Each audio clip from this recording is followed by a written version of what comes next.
ሰላም ሰላም ቤተሰብ እንዴት ናችሁ? ደህና ናችሁ ያላችሁ? እኔ በጣም ደህና ነኝ። ዛሬ እንግዲህ በአዲስ ቪዲዮ መጥቻለሁ ማለት ነው። የመጣሁት ያው ታውቃላችሁ ብዬ አስባለሁ። አብርሽና ሩታ እንግዲህ ዱባይ ናቸው። ፈታ ዘና እያሉ ነው። ትላንትና መልስ ምናምን ተጠርተው ነበር። እንግዲህ አይተናል። የመዳን ቅመሞች ደግሰው ብር አዋጥተው ብዙ ወርቅ ገዝተው ምን ብለው ማለት ነው እነሱን መልስ ጠርተዋል ማለት ነው። በነገራችን ላይ በጣም ደስ ይላል። የመዳን ቅመሞችዬ ጎበዝ ናችሁ፣ ጀግና ናችሁ። በርቱ በርቱ በርቱ። አሁንም እንግዲህ ያው ኢትዮጵያ ሊገቡ ነው። ጨርሰዋል የዱባይ ቆይታቸውን። በቃ በቅቶናል። የፈለግነው በቃ ሰርግ ነበር፣ መልስ ነበር። የመዳን ቅመሞች ኑ ኑ ብለውን ነበረ። በቃ እነሱም አይተውናል፣ ያላቸውንም ሰጥተውናል። በጣም ነው የካደሙን። መልስም ጠርተውን አስደስተውናል። አሁን ይበቃናል፣ ወደ ሀገራችንን እንሄድ ብለዋል ማለት ነው። ያው አሁንም መልሱን ብቻ አይደለም የሀገር ቤትም ሽር ጉድ የሚሉበትንም መላክ እንዳለባችሁ እንዳትረሱ ለማለት አክል ነው። ላስታውቃችሁ ያኔ ላሳ ምን ልበላቸው ይባላል ላስታውሳችሁ። አማርኛም ሊጠፋኝ ነው ማለት ነው። ላስታውሳችሁ እና ያው እዛም የሚቀበሉበትን ነገር እነሱ አይደለም። በነገራችን ላይ ወጪው የሚያወጡት እናንተ ናችሁ። እናንተ ናችሁ የጀመራችሁት፣ እናንተው መጨረስ አለባችሁ ማለት ነው። በባለፈም ነግሬያችኋለሁ። ሲገቡ በባዶ ቤት መግባት የለባቸውም። ወላጆቻቸውም ይሁን እነሱም ደግሞ የሰሩበትን ብር ማውጣት ማባከን የለባቸውም። ምክንያቱም የእናንተ ብር እያለ የእነሱ ብር ለምን ይነካል? የበግ ብር እያለ ማለት ነው። እናማ ያ ቆይታው አልቋል። እንግዲህ አሁን ደግሞ ወደ ምዬ ኢትዮጵያ ሀገራችንን አፍቃናለች፣ መሄድ አለብን ብለው ተነስተዋል ማለት ነው። እንግዲህ በግዬ መዳን ቅመምዬ ማለት ነው ሽሮ ጉድ በይ ማለት ነው። ሽሮ ጉድ ወገበሽን ነሳር አድርገሽ ማለት ነው እነሱን እንዳመጣሽ መሸኘት አለብሽ። እሺ በግዬ። እናማ ያው ሰርጉም አይተነዋል፣ መልሱም አይተነዋል። በጣም ደስ ይል ነበር። በጣም ደስ ይል ነበር። እውነቴን ነው የምላችሁ። ማሻላህ መብሩክ ብለናል። መብሩክ መብሩክ። የድራማ ሰርግ ካልሆነ መልሱም የእንትን ካልሆነ የድራማ ካልሆነ ትክክለኛ ከሆነ ዘለቄታ ያለው ነገር ከሆነ መብሩክ ብያለሁ። ያው እንግዲህ ታውቃላችሁ እኔ እውነታውን እንደምናገር እኔ የምናገረው ነገር ደግሞ እውን እንደሚሆን ደግሞ ትክክል ነገር እንደሚሆን ሁላችሁም ታውቃላችሁ። አንዳንድ መታችሁ መሰድሜ ሰዎች አላችሁ። እኔን ያው ታዳምጡኛላችሁ፣ ምለውን ነገር ትሰማላችሁ።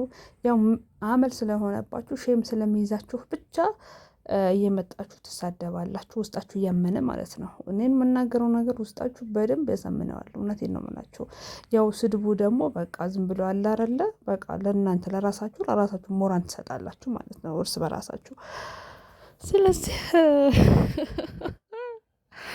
እና ቀጣይ ደግሞ ምን ይባል ይሆን?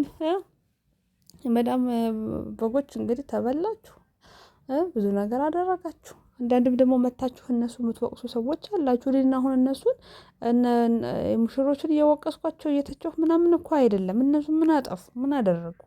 እና ቲክቶክ እየወሰዳችሁ አብርሽ እንደዚህ ነው፣ ሩታ እንደዚህ ናት፣ የመዳን ቅመም ብር በሉ ምናምን የምትሉ ሰዎች ማለት ነው።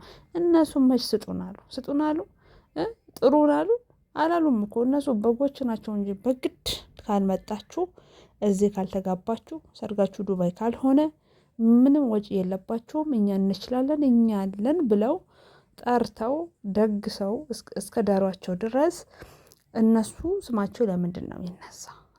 ሴቶችን ብር በላ የመቀመሞችን እንደዚህ ያደርግ። ቅመሞችን አነካም እኮ በጎችን ነው እንጂ። እና የእነሱን ብር እንደዚህ ያደረገ ሽንት ቤት አጥባ አምጥታ ሽንት ቤት አጥባ እንደምታመጣ እኮ መጀመሪያ ነበረ ማሰብ የነበረባት። ስለዚህ እነሱ ልጆቹ ምንም ጥፋት የለባቸውም። ጥፋት አንድች ጥፋቱ ያለ በጎች ጋር ነው ያለው ማለት ነው። እና ተዋቸው እያመላለሳችሁ ምናምን ያው በተፈጥሮ ነገር እየሳቃችሁ አብረሽን ልትሳልቁበት ምናምን ይቻችኋለሁ። ይሄ ደስ አይልም፣ ይደብራል። እና መሳለቅ ያለባችሁ በበጎቹ ነው መሳለቅ ያለባችሁ። ገባችሁ? እነኚህ ደህና በተቀመጡበት በሀገራቸው ቤተሰቦቻቸው ሰርጉ አላየ ምን አላለ እና በስደት ላይ ካልመጣችሁ ዱባይ ሰርጋችሁ ዱባይ ካልሆነ ብለው እንደው ጀነት ሀገር አደረጉት እኮ ዱባይም ማለት ነው። መናቃስ መሰሉት እና ብርቅ ሆነባቸው። ዱባይ ካልመጣችሁ ሰርጋችሁ ዱባይ ካልሆነ መልሳችሁ ዱባይ ካልሆነ ብለው እንግዲህ ብራቸውን አዋጥተው የገዙትን ገዝተው ወርቃቸውን ገዝተው ምን ብለው ብዙዎቻቸው እንደውም ብራተው ወርቃቸውን የሸጡት በጎች ማለት ነው። ግማሻቸው ደግሞ የመዳምን በር ሰብረው ነው ያወጡት እኮ በቃ እነሱ እያሉ ማለት ነው።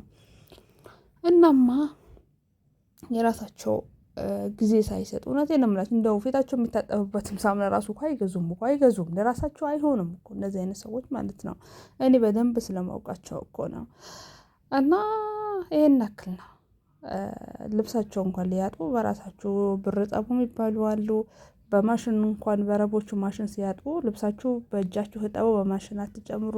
ብዙ ሰቀቁ ብዙ ነገር እኮ ነው ያለው እና ስደት አለም ላይ ግን ይህንን እንኳን አያስታውሱም። ያለፈላቸው ሀብታም የሆኑ ዩቱበሮች በወር እስከ ከሚሊዮን በላይ ለሚከፈላቸው ሀብታም ዩቱበሮችን ሽንት ቤት አጥበው ግድግዳ ፈቅፍቀው ቀንም ማታም ጠባሃ እየሰሩ ምግብ እየሰሩ እንቅልፍ አጥተው ለተማሪ ትምህርት ቤት ሲሸኙ ወስደው ሲያመጡ ያን ሁሉ ስቃይ መከራ ከሙቀቱ ከብርዱ ምኑ ሲፈራረቅባቸው ኖረው ሰርተው ያመጡትን ብር ኑ እንኩ ደግሱበት፣ ኑ እንኩ እንደዚህ አድርጉ፣ ካልመጣችሁ እኔ ደግሳለሁ እያሉ እንግዲህ ህይወታቸውን ያበላሹ እነሱ በጎች እራሳቸው ናቸው ማለት ነው እንጂ ልጆቹ እነኚህ ሙሽሮች አይደሉም።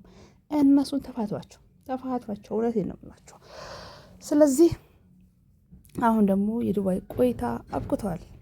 በቃ አሁን ምንድነው ማድረግ ያለባችሁ? እዛ ሲቀበሏቸው የግድ መደገስ አለባችሁ። ይህንንም መቻል አለባችሁ። ቻሉ። ይሄን እናንተ ነው አላችሁ። እዛም ደግሞ መደገስ አለባችሁ። ቤተሰብ ምን አስለፋው? ለምን ወጥተው ይወርዳሉ? ለምን ያስባሉ? ምን ላድርግ ጭንቀት ምን መጣባቸው? እነሱንስ ጭንቀት ምን መጣባቸው? እናንተ በግ እያላችሁ ማለት ነው።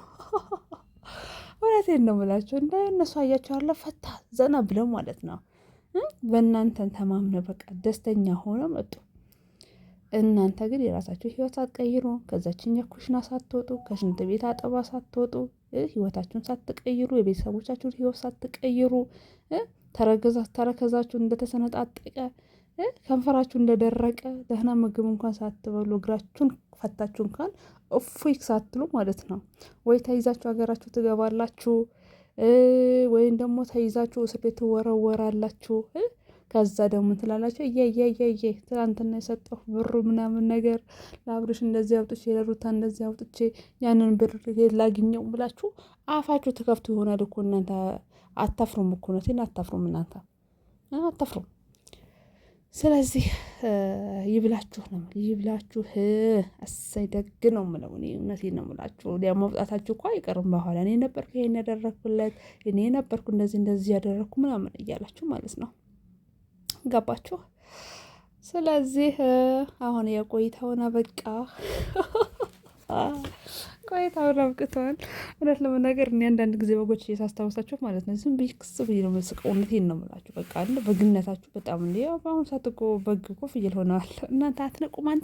አንድ ቀን ፈጣሪ ያላ። ለማንኛውም ይበላችሁ። አሁንም እንግዲህ ደግሱ ማለት ነው። ደግሱ። ኤርፖርት ላይ ዝም ብለው አይደል ለመግባት ያለባቸው። ቀይ ምንጣፍ አንጥፋችሁ አበባ በትናቸው በእልልታ እንዲቀበሏቸው ማድረግ አለባቸው። በዚህ ብቻ አያልቅም ይሄንን ነገር። ለምን በቃ በጣም እኮ የምታስቁኝ ቅመሞች ማለት ነው። ምን ቅመሞች? በጎች። ለማንኛውም ማለት ነው ሰላም ሆኑ። የምትሳደቢ ካለሽ እዚህ ኮሜንት ስር እየመጣሽ የምትሳደቢ ካለሽ ማለት ነው ያው በግ ነሽ። እኔ አልሰድብሽም። በግ መታችሁ ለምትሳደቡ በጎች እኔ እኮ አልሰድብም። ለበግ ምን ብዬ ነው መልስ ብሰጠው ማለት ነው። ለሚል ከፈላገች በላችኋለኝ። እሺ ቆንጆ